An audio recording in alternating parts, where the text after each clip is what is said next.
Applied Engineering Statistics 공업통계 응용 Visualization 시각화 동영상 강의입니다.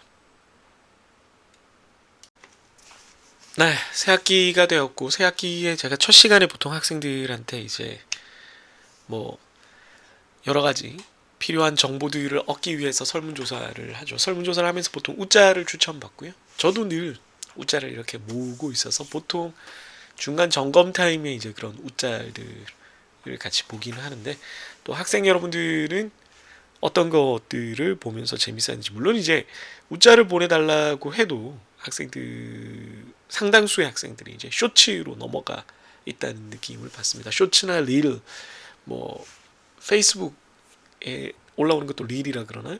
네, 그걸 링크를 보내주는 경우가 많은데, 뭐 그것도 나쁜 건 아닌데 이제 아무래도 같이 이제 보고 얘기하기에는 조금 어려움이 있다.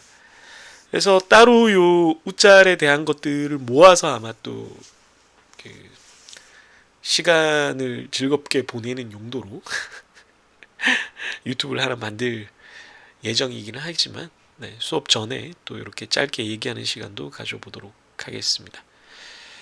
네, 그러면 같이 한번 보죠. 짤방을 보내달라고 했더니 질문하지 말라는 말을 아주 외교적으로 잘하는 그런 추천 짤방이 왔어요. 네, 나는 사람을 만나고 친해지는 게 싫어. 이게 제 수업하는 방식이 학생들한테 질문을 많이 하고 학생들에게 어떻게든 지금 어떤 상황이고 어디까지 이해했는지를 알아내기 위해서 거의 뭐 집착하다시피 하는 스타일인데, 나한테 짤방을 이걸 보냈다, 나는 너랑 얘기하고 싶지 않다, 이거를 아주 뭐 애둘러서 짤방을 통해서 이렇게 표현을 한다. 이거를 물론 박명수 모음집을 다 보낸 거긴 한데 메뉴에 이게 있는 걸 보낸다. 좀 섭섭하기도 하고, 싸우자는 건가? 약간 화가 나기도 하고 그렇습니다. 진심이 아니길. 친해지는 게 싫지만 어떻게든 될 겁니다. 네. 모르겠고요. 네 마음은 상관이 없고요. 네. 아가리 벌려 질문 들어간다, 뭐 이런 느낌이죠. 제 입장은. 이 두 번째 짤도 이건 너무 심한데. 네. 놀라울 만큼 그 누구도 관심을 주지 않았다. 네, 이거는 이게 학생들이면 이게 나잖아. 나 김 교수잖아. 이거 싸우자는 거잖아요. 이건 진짜 앞에서 이렇게 수업을 하고 있는데, 네, 뒤에서 관심이 없다. 이거는 안 되지. 이게 내가 ENTP인데 요거는 좀 왔다 갔다 해요. NT는 왔다 갔다 하는데 뭐 그래도 약간 55% 정도 T니까, 내가 T라서 티라미수라서 이걸 잘못 해석하는 게 아니라 아니 시츄에이션이 그렇잖아. 이거를 선생님한테 우짤로 추천을 하자는 거는, 이거는 좀 약간 이제 분노가 치밀어 오르는 거죠. 이거는 곤란합니다. 저도 많이 쓰는 짤이긴 해요. 이게 무슨 뜻인지 너무나 잘 알고 있는 짤이기 때문에 화가 나는 거야. 이걸 몰라서 화가 나는 게 아니야. 이걸 내가 차라리 모르면 괜찮았을 수도. 근데 모르지 않아. 너무 잘 알거든 이거. 그래서 뭐 그런 뜻이 아니라고 한번 믿고 넘어가 보도록 하겠습니다.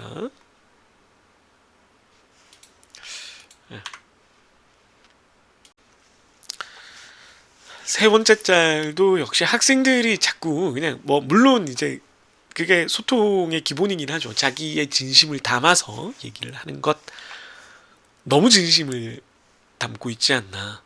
이게 이렇게까지 솔직할 필요가 있는가, 이런 생각이 듭니다. 의욕상실 짤을 보냈어요. 개강증후군.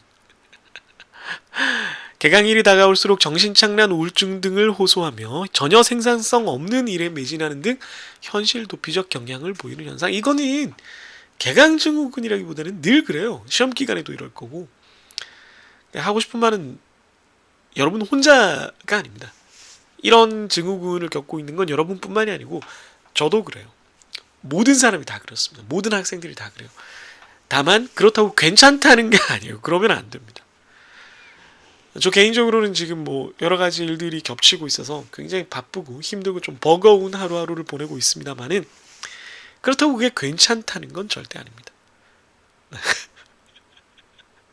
그래서는 안 되고요. 여러분들 네, 힘을 내기를 바랍니다. 네, 의욕 상실되어 있는 마음 충분히 이해를 하지만 자리를 박차고 일어나십시오. 용사여 깨어나십시오. 네, 웃잘 몇 개 살펴봤고요. 이제 본격적으로 강의를 시작해 보도록 하겠습니다. 네, 차트의 작성부터 한번 생각을 해보죠. 우리가 데이터를 시각화한다는 것은 통계에서 보통 이제 데이터를 여러 가지로 이렇게 다룰 때 차트라는 거, 뭐 그래프, 뭐 총칭해서 차트라고 하죠. 그럼 왜 하느냐를 생각을 해보면, 크게 두 가지 정도를 뭐 이게 두 개가 완벽하게 분리가 된다는 건 아니고 두 가지 측면을 좀 생각을 해봐야 되는데요.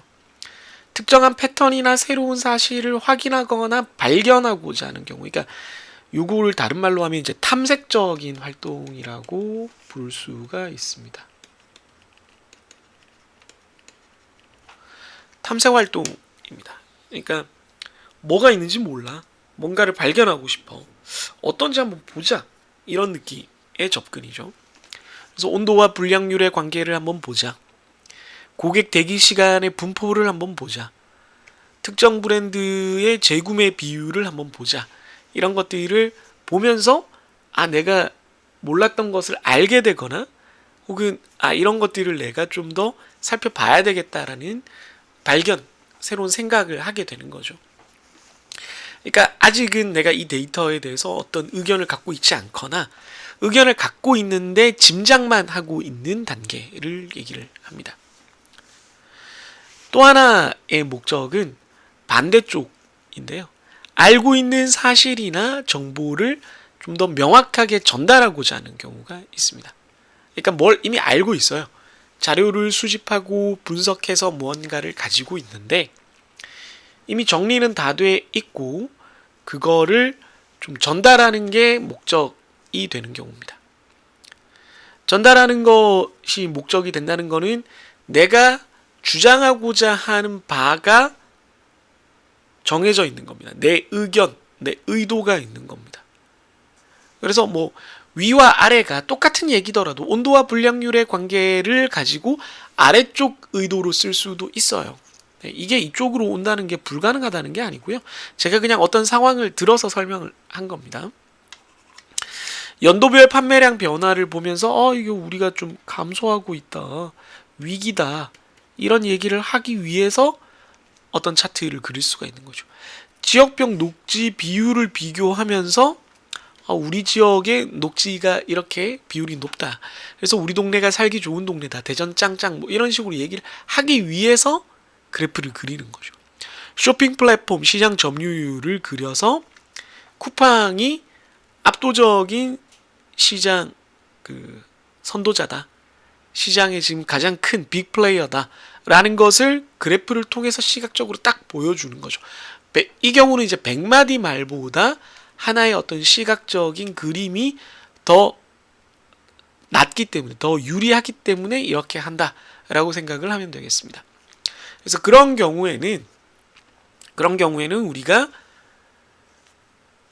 차트를 그릴 때 위쪽보다 아래쪽은 아무래도 조금 더 단순해지고 명확해집니다.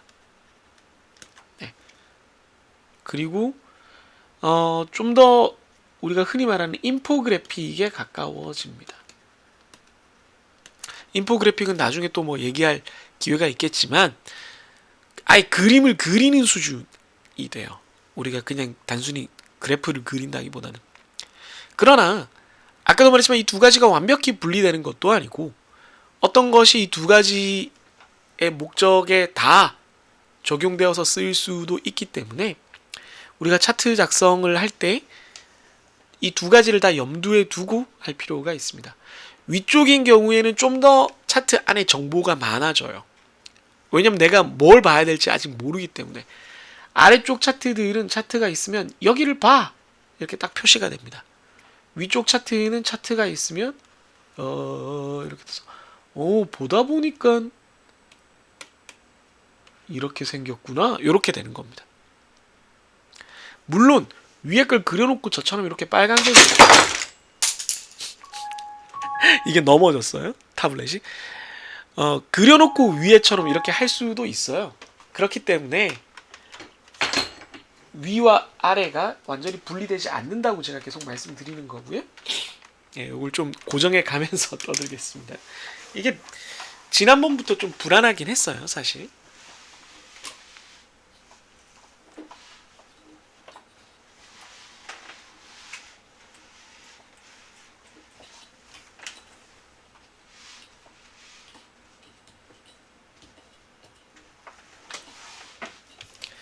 네, 우선 됐고요. 좀 더 강하게 조이는 건 이따가 하도록 하겠습니다. 그래서 방금처럼 차트를 그려놓고 저렇게 빨간 선을 다시 이제 강조해서 그리는 과정이 들어간다면 첫 번째 목적으로 시작을 했는데 두 번째까지 이제 도달하게 되는 거죠. 제가 하고 싶은 얘기는 차트를 그리면서 계속 우리가 이걸 왜 하는 거지? 라는 걸 알아야 된다는 겁니다. 요게 나중에 제목과 관련이 되죠. 그래서 예제 3-1을 한번 보면 다음 두 차트를 보고 어떤 목적을 가지고 있는지 파악하여 제목을 붙여보시오 라고 되어 있는데 목적이 곧 제목이 되기 때문이죠. 네. 그래서 한번 보면 첫 번째 차트는 가로축이 친절도죠. 친절도고 세로축이 불만 건수입니다. 친절도는 5점 척도로 작성이 된 것 같습니다. 그래서 봤더니 친절도가 높아지니까 불만 건수가 줄어들죠. 이런 패턴을 보입니다. 이런 패턴을 보입니다. 그래서 뭐 두 번째 후자일 수도 있는데 아마 첫 번째 어떤 특정한 패턴을 발견하고 싶은 거예요. 그래서 친절도와 불만 건수 혹은 고객 만족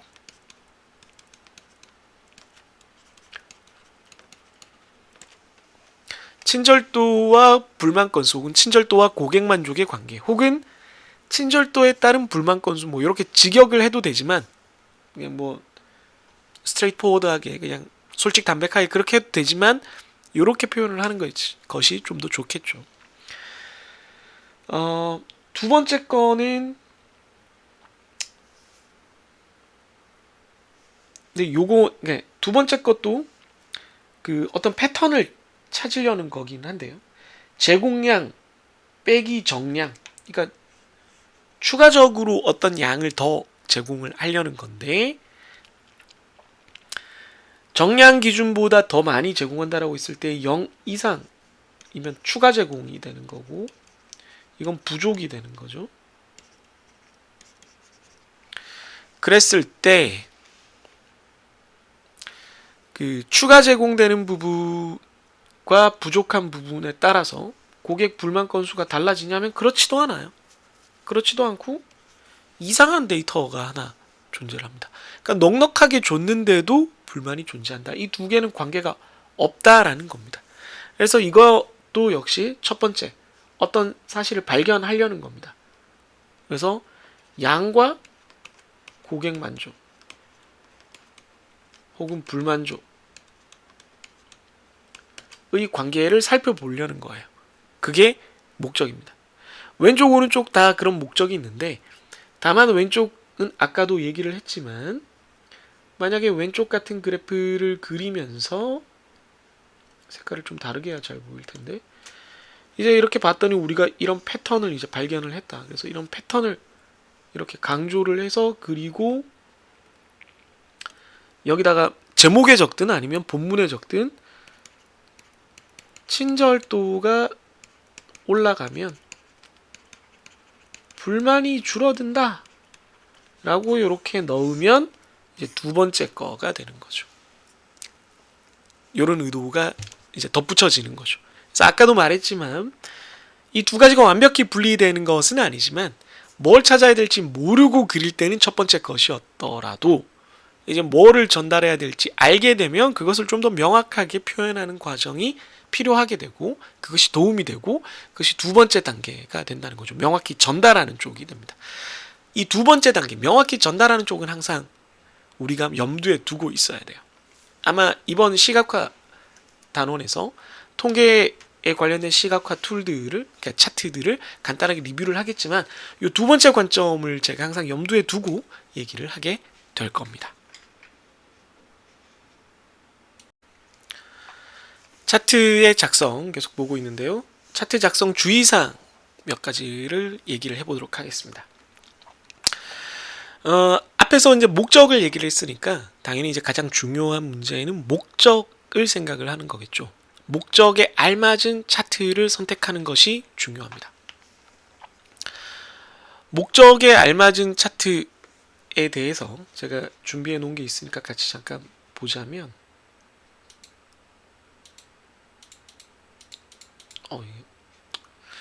잠시만요. 이게 왜 안 나오지?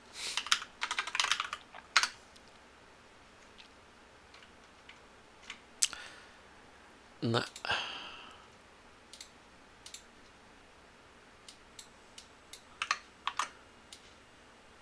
이걸 같이 한번 보도록 하죠. 제가 이제 뭐 다른 수업에서도 많이 하는 쓰는 자료이긴 합니다. 이게 뭐 워낙 제가 충격적인 거라서 이 차트를 보면 실제로 이제 어느 대학교의 어느 분이 여러 대학교가 모인 자리에서 이제 발표를 하시는 자료에서 제가 본 거예요. 너무 충격적이었습니다. 목표 판매량인데요. 잘못된 게 한두 가지가 아니에요.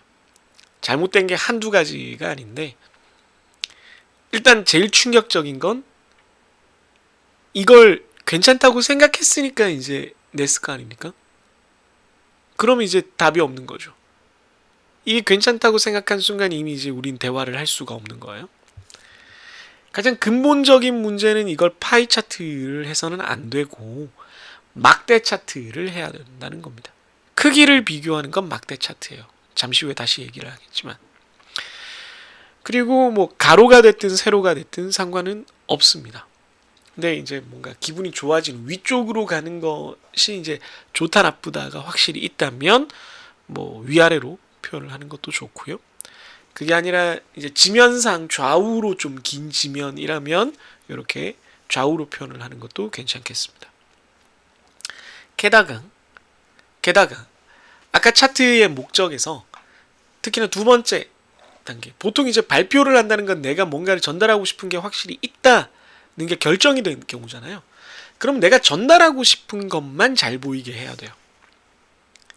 그래서 목표 대비 판매량이 이렇게 더 높다는 걸 얘기를 하고 싶으니까 판매량만 색깔을 따로 칠해야 됩니다. 눈에 잘 보이게. 사실은 목표는 글씨가 더 작아도 상관이 없을 정도입니다. 그쵸? 네. 그래서 이게 더 낫다. better죠.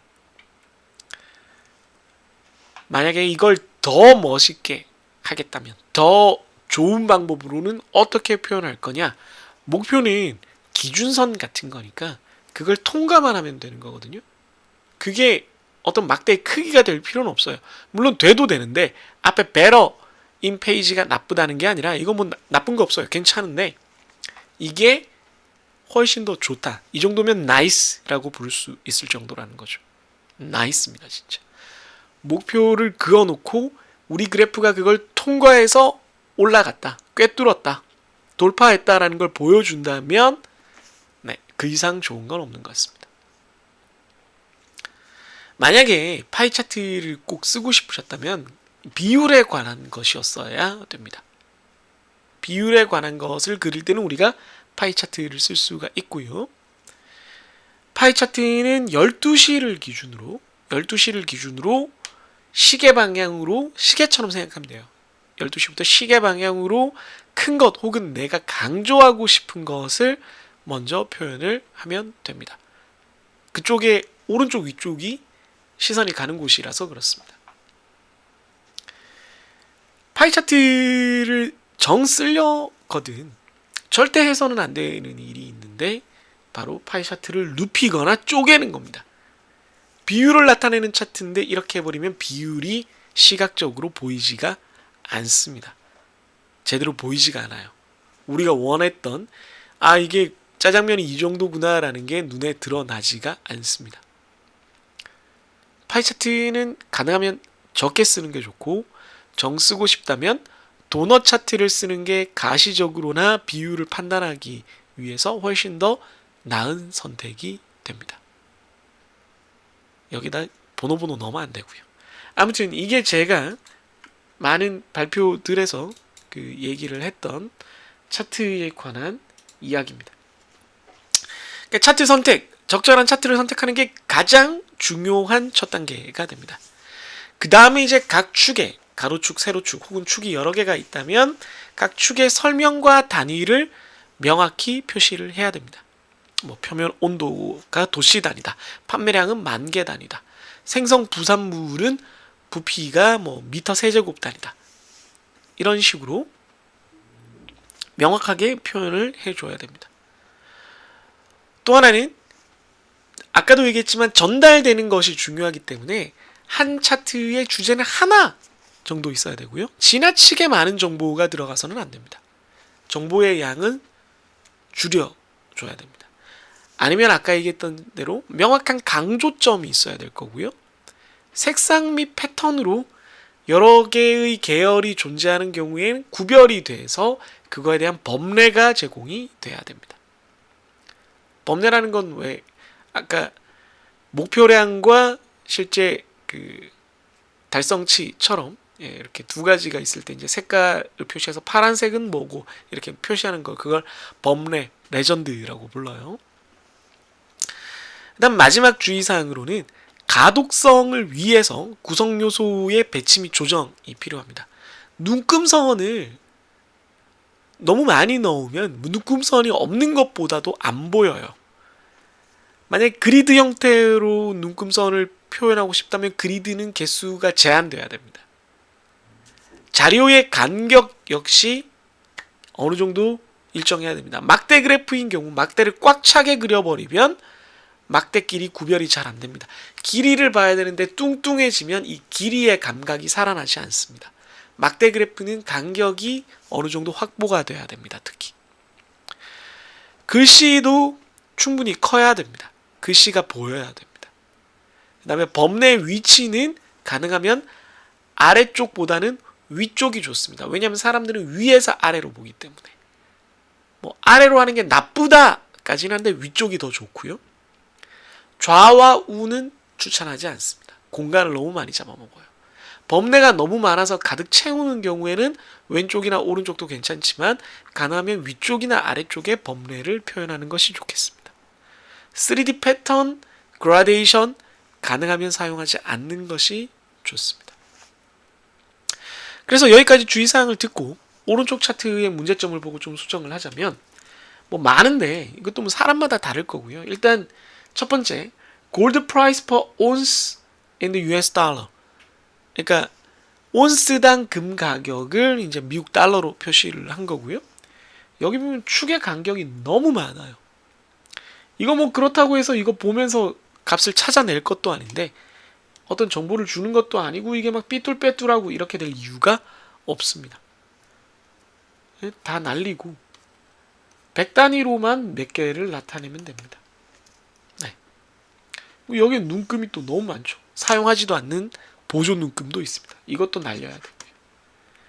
이것도 보면은 날짜가 있는데 6월 1일, 7월 2일 각 달에 첫 거래일을 표현한 것일 텐데 이 날짜들은 다 필요가 없고 뭐 예를 들면 24년 6월, 7월, 8월, 9월, 10월, 11월, 12월, 25년 1월, 2월, 3월, 4월, 5월, 6월 이런 식으로만 표시돼도 충분합니다.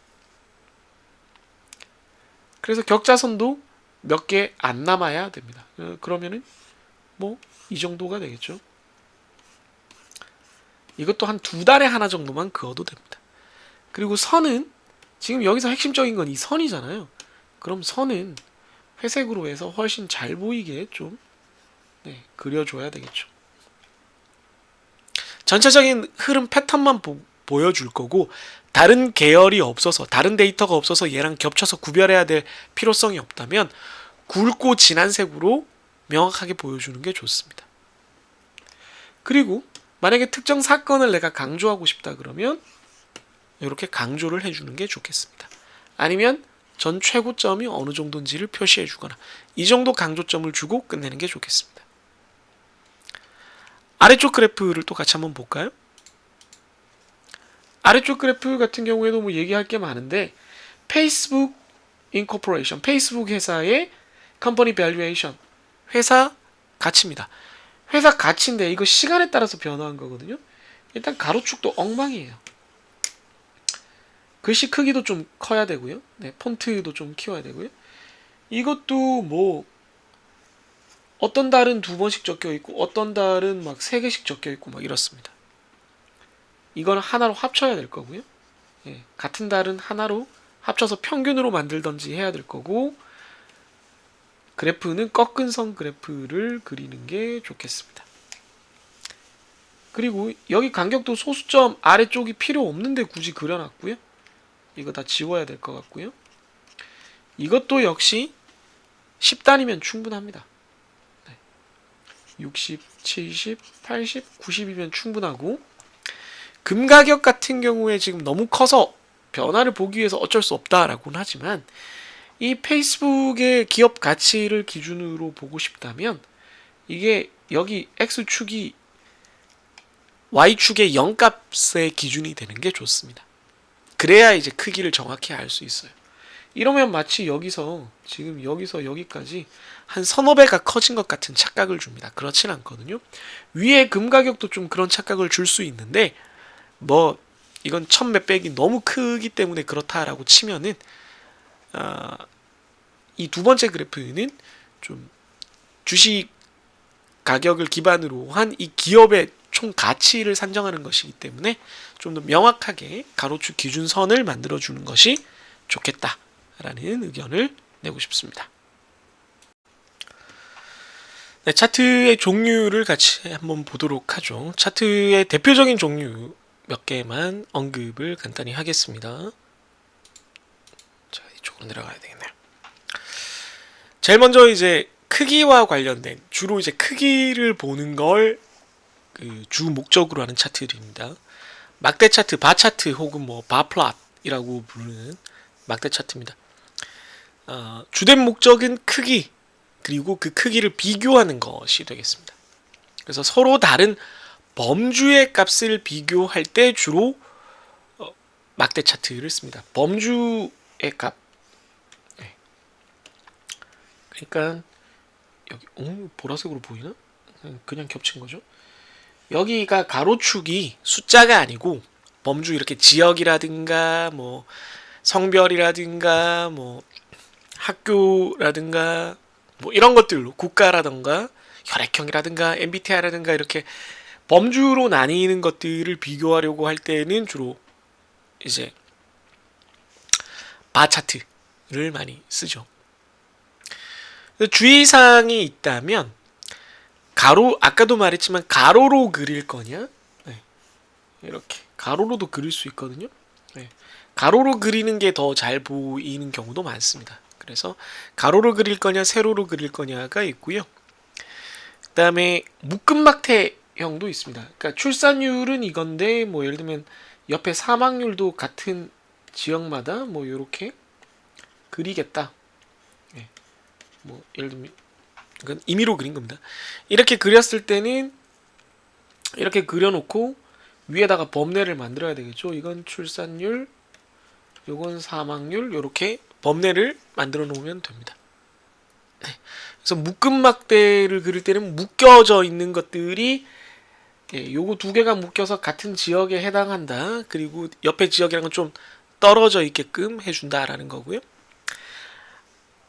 앞서도 얘기를 했지만 막대 그래프는 크기를 비교하는 거기 때문에 크기의 절대적인 거 기준이 문제가 된 경우가 많은데 그랬을 때는 크기를 고려하기 위해서는 축의 그 숫자가 명확해야 됩니다. 근데 축의 숫자가 명확하다는 건 가장 좋은 방법은 0에서 시작하는 거죠. 근데 너무 커서 아까처럼 금처럼 너무 큰 경우에는 0이 아닌 데서 시작할 수도 있는데, 그렇게 해서 세로축의 특정 값이 생략되는 경우에는 엄밀히 말하면은 이런 식으로 해야 됩니다. 예, 뭐 여기서 가로축으로 할 때도 마찬가지고, 엄밀히는 중간에 생략됐다라는 표시를 해주는 것이 좋습니다. 그리고 막대가 너무 많으면 어지러워서 잘 안 보이고요. 간격도 좀 조정될 필요가 있습니다. 그래서 가능하면은 뭐 한 5개 안팎 정도, 뭐 많아도 10개 이하가 좋을 것 같고요. 막대 사이에 간격이 충분히 있어서 폭이 아니라 이 높이를 기준으로 시각적으로 정보를 전달할 수 있도록 하는 것이 좋겠습니다. 두 번째로 우리가 가장 많이 쓰는 차트는 꺾은 선 차트죠. 네, 꺾은 선 차트는 라인 차트라고 부르고요. 꺾은 선 차트가 다루는 가장 핵심적인 주제는 변화입니다. 변화. 시간에 따른 변화. 시간에 따른 게 아니라 다른 X축이 들어오는 경우도 많은데, 주로 시간에 따른 변화입니다. 증가하거나 감소하거나 어떤 게 반복되거나 하는 패턴을 보고 싶거나 보여주고 싶을 때 하는 그런 차트입니다. 그래서 그 바 차트에서는 기준선을 사용할 수가 있어요. 아까도 얘기했지만 뭐 예를 들면 어떤 바 차트를 그렸을 때 이 선 이하는 문제가 있다, 뭐 이런 식으로 할 수가 있는데, 여기서도 그렇게 할 수는 있는데 기준선이 시간에 따라서 변화할 수가 있어요. 연도별 교통사고 사망자 수가 이렇게 돼 있는데, 이게 우리가 예상하는 사망자 수보다, 혹은 그 만명당 사망자 수니까 만명당 그 다른 산업의 다른 기준이 되는 어떤 그 사망 원인의 사고자 수에 비해서 어떻게 되는지 상대적인 크기를 보고 싶다라고 했을 때는 그거를 이렇게 표시를 해서, 그게 뭐 연도별로 이렇게 된다 그러면 이렇게 색칠을 해서 그거보다 낫다, 혹은 그게 아니라 반대로 어떤 것보다는 오히려 이렇게 돼 있다 그러면 이 기준보다는 오히려 낮은 데 있다, 이렇게 해서 색칠해서 영역으로 초록색 사망 원인보다는 늘 낮은 범위에 있었고 회색 사망 원인보다는 늘 높은 범위에 있었다, 이런 식으로 표현할 수도 있습니다. 그래서 바 그래프에서, 바 차트에서 기준선으로 전달하는 정보 방식을 꺾은 선 차트에서는 이렇게 색영역을 활용해서 할 수가 있다라는 겁니다.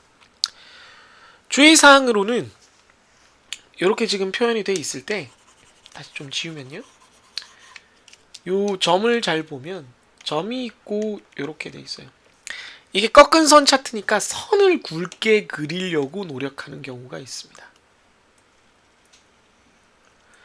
보다시피 이렇게 해놓으면 정보가 잘 전달이 안 돼요. 왜 그러냐면 우리가 실제 정보를 갖고 있는 건 이 부분입니다. 그리고 요거를 이어서 이런 패턴이 있다라는 거를 우리가 시각적으로 보여줄 뿐입니다. 그래서 실제 데이터가 있는 곳을 명확하게 해야 되고, 선은 가늘거나 점선으로 이렇게 표현을 하는 게 좋고요. 만약에 여러 개의 계열이 이렇게 있다면 얘들끼리 서로 구별이 잘 되도록 색깔이나 패턴을 통해서 잘 겹치지 않는 방식을 찾아야 될 겁니다. 그 다음에 선이 이렇게 있을 때 다른 어떤 계열 데이터가 들어왔는데 이거에 비해서 너무 크거나 너무 작으면 이렇게 바닥에 깔려 있어서 아예 안 보이는 경우가 있어요. 그러면 크기를 정규화하거나, 예를 들면 뭐 요때를 다 이 2013년을 100으로 했을 때 2013년을 100으로 가정하고 크기를 정규화하거나, 아니면 이 빨간색에 대해서는 이쪽 축에 다른 값을 가지고 이렇게 그리거나 하는 방법이 있겠습니다. 요게 꺾은 선 차트의 사용 주의사항 혹은 팁들이고요. 예제 3-3 다음의 상황에 알맞은 차트를 작성해 보시오. 2005년 학생이 경험한 물가 및 주식 가격, 부동산 가격 정도라든가 5세대 아이돌 그룹의 2024년도 상반기 스트리밍 성적이라고 하면은 뭐 가상으로 그리는 거니까 뭐 실제로 자세히 그리는 건 아니고요. 물가 및 주식 가격, 부동산 가격은 이 셋 다 2005년을 방금 얘기한 것처럼 이때를 100으로 했을 때 예를 들면 물가는 이렇게 됐고 부동산 가격은 이렇게 됐고 주식 가격은 좀 오르는 것 같더니 이렇게 떨어졌다가 이렇게 되고 있다. 뭐 이런 식으로 그릴 수가 있겠습니다. 제가 가려버렸네요. 네. 여기 있어요. 네. 다음 두 번째 그래프 같은 경우는 5세대 아이돌 그룹들의 특정 시점의 성적이니까 이 아이돌 그룹들 범주형 자료니까 이렇게 막대 그래프가 되겠죠. 네. 그래서 누가 1황이다. 네. 스트리밍 억 단위 뭐 이렇게 되겠죠. 이쪽은 뭐 누구 싸움을 방지하기 위해서 특정 아이돌 그룹의 이름을 이럴 때는 언급하지 않겠습니다. 이런 식으로 여러분들이 가상의 차트를 한번 생각을 해볼 수가 있겠습니다. 네, 차트의 종류 계속 보도록 하죠. 이번에는 도넛 차트입니다. 아까 파이 차트 얘기를 했는데 파이 차트보다는 이제 도넛 차트가 좋다라고 말씀을 드렸죠. 그래서 비율이나 비중 뭐 같은 얘기지만 비율이나 비중을 표현하고자 할 때 상대적인 비율, 유형별의 비중, 시장 점유율 뭐 이런 종류의 데이터가 있을 때는 우리가 파이 차트 혹은 도넛 차트를 쓰게 됩니다. 근데 파이 차트가 이제 좀 모양이 안 예뻐서 시각적으로 잘 안 보여서 그러는 건데 그럼 도넛 차트밖에 없냐? 도넛 차트 말고도 여기 써놓은 것 중에 여러분들이 좀 봤을 텐데 와플 차트라는 게 있습니다. 와플 차트. 네, 요렇게 생겼어요. 와플 차트. 네, 요렇게 생겼습니다. 요런 거 여러분들 많이 보셨을 거예요. 네, 인포그래픽스 하는 곳에서 많이 쓰는 방식입니다. 와플 차트도 좋습니다. 와플 차트를 근데 요거는 별로 그렇게 좋은 방식이 아니고요. 와플 차트는 어떻게 하는 게 좋으냐면 가로 세로가 이렇게 정방형인 정사각형일 때 좀 좋은 효과를 발휘합니다. 시각적으로. 어쨌든 이중 도넛이라고 해서 요 한 조각을 다시 더 세분화하는 바깥쪽에 그런 조각을 만들기도 하는데요. 뭐 그런 것도 많이 쓰고요. 누적 막대 차트도 많이 씁니다. 그러니까 뭐 저 와플 차트랑 비슷하죠. 왜 이렇게 생긴 거 너무 이렇게 길면 그렇고 결국은 폭보다는 이렇게 긴 게 이제 시각적으로 잘 보여요. 사람들은 3차원, 2차원, 1차원으로 갈수록 그러니까 차원이 낮아지면 낮아질수록 시각적으로 잘 처리합니다. 그래서 뭐 요런 식으로 된 차트들 봤을 거예요. 그래서 요 정도 비중이다. 뭐 요게 40%고 요런 식으로 한 게 누적 막대 차트입니다. 네. 이런 것도 많이 씁니다. 주의사항은 아까 얘기한 대로 시계 방향으로 하고 제일 큰 것 혹은 보여주고 싶은 것을 12시에다가 배치를 합니다. 지역별 인구 비중에서 지금 대전이 2.9% 차지한다는 걸 이렇게 만들어 놨고요. 나머지는 이제 크기 순으로 배치를 하면서 경기, 서울 어쩌고저쩌고 하면서 중간에 뭐 충남이라든가 충북이라든가 뭐 여기 세종이라든가 이런 것들은 이제 색깔로 이렇게 표현을 해준 거죠. 이걸 봐도 알 수 있지만 다른 것들은 구별만 되게 해주고 내가 강조하고 싶은 것만 색깔로 표현을 해주면 되겠습니다. 그리고 아까 얘기한 대로 입체 및 조각 효과는 하지 마라. 왜? 시각적으로 비율의 정보를 왜곡시킨다 라는 겁니다. 다음 산점도입니다. 스캐터드 플롯, 스캐터 플롯이라고 부르는 것인데요. 얘는 특징이 두 자료의 관계입니다. 나중에 우리가 통계에서 이걸 되게 많이 다루죠. 주로 이제 상관계수라든가 회귀 분석할 때 이 차트를 정말 많이 쓰게 될 겁니다. 다른 차트에 비해서 요 차트, 꺾은 선 차트랑 요 차트는 정말 우리가 통계에서 많이 쓰는 차트가 되겠습니다. 그래서 두 자료에 대한 관계니까 뭐 예를 들면 온도에 따른 불량률, 탄소 함유량에 따른 강도 뭐 이런 것들이 되겠습니다. X에 따른 Y, 뭐 X가 변하면 Y가 어떻게 되나요? 뭐 이런 것들이 되겠습니다. X가 시간인 경우에는 꺾은 선 차트가 되지만 X가 시간이 아닌 경우에는 산점도가 되는 경우가 많습니다. 그래서 관련 차트는 버블 차트도 있고 딴 것도 있는데 여기 생략이 됐네요. 그냥 버블 차트 정도만 보시죠. 우선은. 그래서 우선 산점도 오른쪽 그래프를 보면 출산율과 인구의 관계. 그러니까 출산율이 높은 곳은 낮은 인구가 있다. 즉 다시 말해서 인구가 이미 많은 곳은 출산율이 높지 않다. 뭐 이런 식으로 우리나라의 주요 광역 단체들을 표현을 해 볼 수가 있습니다. 그래서 이런 관계식을 우리가 발견할 수가 있죠. 얘는 세종이에요. 세종. 대전도 아마 이 근처일 겁니다. 이거던가. 네, 아무튼 그렇습니다. 그렇다면 버블 차트는 뭐냐? 여기에다가 3차원적 정보를 또 놓고 싶은 겁니다.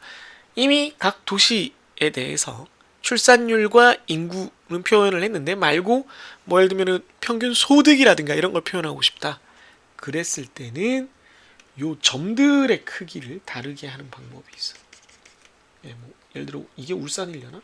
울산이 이만해질 거거든요. 네. 그래서 소득이 큰 곳은 큰 점, 소득이 작은 곳은 작은 점으로 이렇게 표현을 하면 그걸 버블 차트라고 합니다. 그러면 가로, 세로 말고 크기로 세 번째 정보를 또 전달할 수가 있죠. 우리가 늘 조심해야 되는 거, 이렇게 정보가 많아지면 많아질수록 헷갈립니다. 헷갈려요. 그렇기 때문에 정보를 많이 전달할 때는 늘 주의를 할 필요가 있습니다.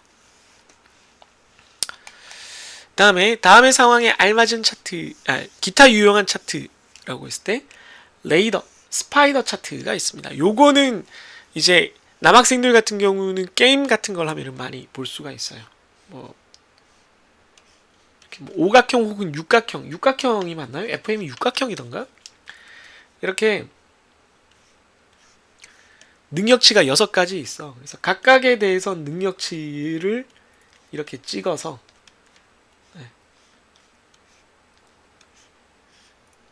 이런 식으로 만드는 거죠. 그런데 다른 애를 봤더니 얘는 여기는 좀 나쁜데 전체적으로 굉장히 고른 육각형이야. 네. 그래서 그걸 이렇게 부르죠. 근데 뭐 되게 고른데 작으면 작은 육각형이다 이렇게 부르기도 하죠. 이런 걸 레이더 차트 혹은 스파이더 차트라고 부릅니다. 우리는 보통 육각형 차트, 방사 차트라고도 부르는데요. 이것도 굉장히 유용한 차트입니다. 그 다음에 히트맵이라는 게 있습니다. 히트맵은 따로 설명하기가 어려우니까 그냥 검색해서 보여줄게요. 여기에 히트맵을 보면 이것도 남학생들은 축구 같은 데서 이미 히트맵을 봤으니까 알 겁니다. 네, 이런 거죠. 어떤 선수가 어느 장소에 오래 머물러 있었으면 거기를 이제 진하게 해주는 거죠. 그러니까 버블 차트처럼 가로축, 세로축이 이제 위치 정보를 이미 주고 있는데 그 위치에 오래 있었다는 걸 이제 수직으로 Z축으로 나타내기 힘드니까 색깔로 나타낸 거라고 보면 되겠습니다. 이렇게 해서 이제 뭐 빨가면 빨갈수록 이제 높은 거겠죠. 그래서 히트맵은 되게 이런 식으로도 많이 나타냅니다. 이때 간단한 히트맵들이 많아요. 꼭 저런 식으로 안 해도 되고요. 숫자로 되어 있는 엑셀에 대해서도 추가적으로 히트맵을 그리면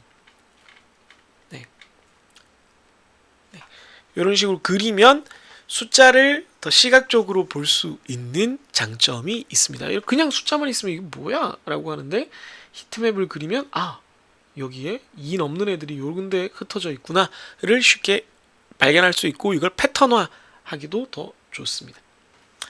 그 다음 파레토 차트는 뭐 여러분들 품질관리에서 배우겠지만 막대 차트인데 이렇게 높은 것부터 낮은 것 순으로 나열을 해서 불량의 주요 원인이 뭐냐? 뭐 이런 얘기를 할 때 발견하기 위해서 또 대응하기 위해서 사용하는 차트입니다. 네. 예제 3-4는 아까 본 차트랑 똑같은 건데 요건 실수가 있네요. 요건 나중에 수정해서 올려드리도록 하겠습니다. 도넛 차트로 우리가 생각해 볼 만한 예제는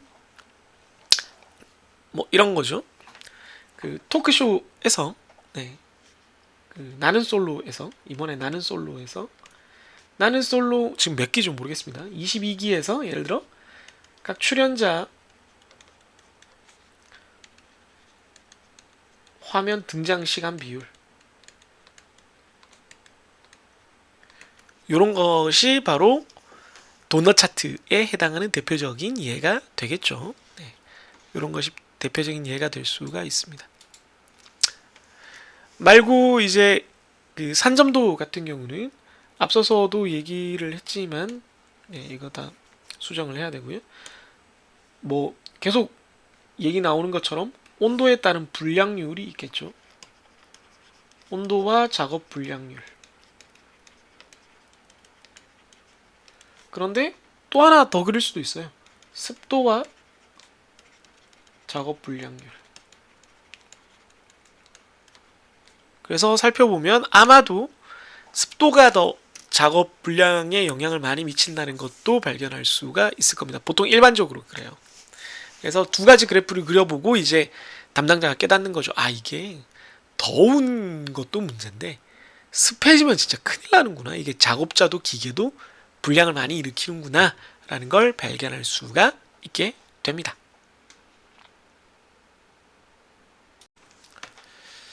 네, 시각화 보고 있습니다. 차트를 그린다는 것이 얼마나 중요하고 무엇을 우리가 유념해야 되고 이런 것부터 얘기를 하고 있는데 차트를 이제 하나씩 보면 여러분들이 좀 더 이해가 잘 될 거고요. 또 사실은 여러분들이 그렇게 낯설어 할 만한 내용들이 아니고 다 알고 있는 내용들이 많아서 뭐 부담 없이 듣다가 이건 잘 모르는데 하는 부분만 좀 주의를 기울여도 괜찮지 않을까 싶습니다. 물론 수업 시간에 질문을 많이 하겠지만. 그럼 잠깐 쉬었다가 다음 동영상에서 또 만나도록 하죠.